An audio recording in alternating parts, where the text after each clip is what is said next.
Okay, let's dive right in. Picture this.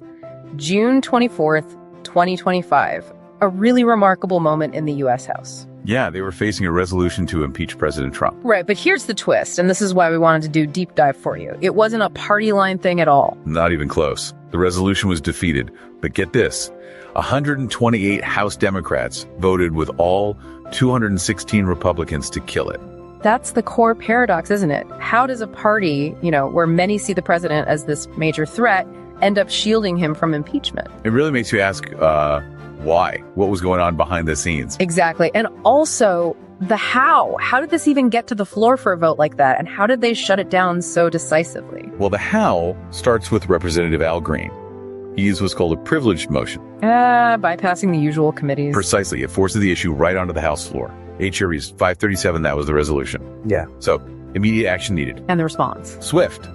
Republican leadership used a counter move, a motion to table, which is basically a procedural kill switch for a resolution. So that final vote, 344 to 79, that wasn't actually on the articles of impeachment. Correct. That big number was the vote to table.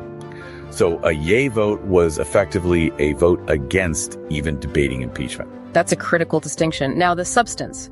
The media seemed to focus on, the recent Iran strikes as the trigger. Yeah, that was the easy headline. But the resolution itself, H.Res 415, laid out something much broader. What was the actual charge? It was titled, and this is direct quote, "Devolving Democracy Within the United States into Authoritarianism with Himself, Donald John Trump, as an Authoritarian President."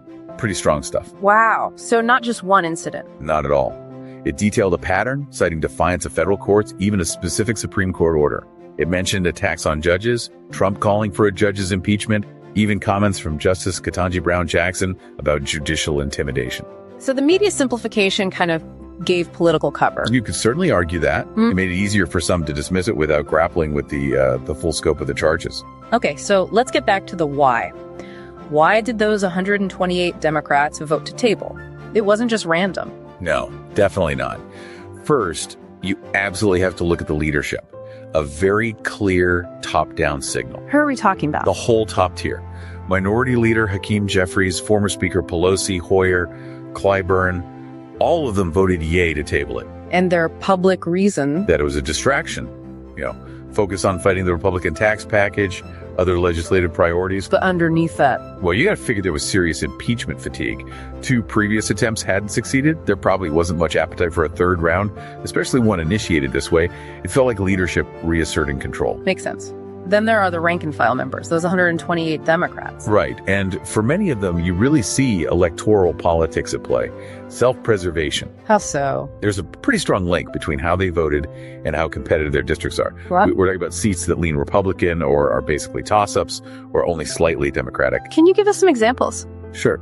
Think Jared Golden in Maine, which is an R+4 district, or Marie Gluesenkamp-Perez in Washington, Henry Queller in Texas, both R+2. Even folks like Abigail Spanberger and Alyssa Slotkin, who were key players in the first impeachment. They voted to table this time. They did. Their districts are D+2 and even PVI, respectively. It shows a shift, likely driven by, political reality back home. Okay, so leadership strategy, electoral pressure, any other angle? Yeah, there was a third group, you could say, the sort of procedural purists. How do you justify it? They found a more high-minded reason. Representative Betty McCollum put it quite well. She said something like, "Impeachment is a serious process. Today's vote failed to follow that process. We must do so methodically, not rush it through using a privileged motion." So using the procedural shortcut as the reason not to proceed? Exactly. It gave them a kind of political safe harbor. They could oppose this specific effort without necessarily defending the president's actions cited in the resolution. But not everyone went along. There were the 79 Democrats who voted nay. Right, the resistance, you might call them. They wanted to move forward. This group was largely progressive, generally from very safe, deep blue districts. Like AOC. Like Representative Ocasio-Cortez, yes.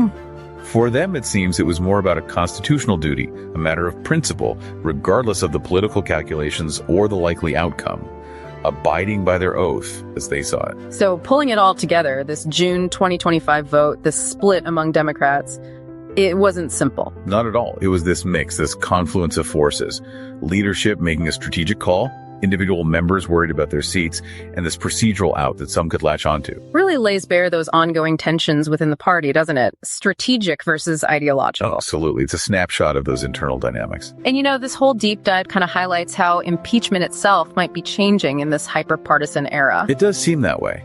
The reluctance, especially from leadership, to go down that road again, even with what the author called clear evidence. It suggests maybe a growing weariness with impeachment as a tool. Perhaps, or at least a much higher bar for deploying it, politically speaking. So the final thought for you to chew on.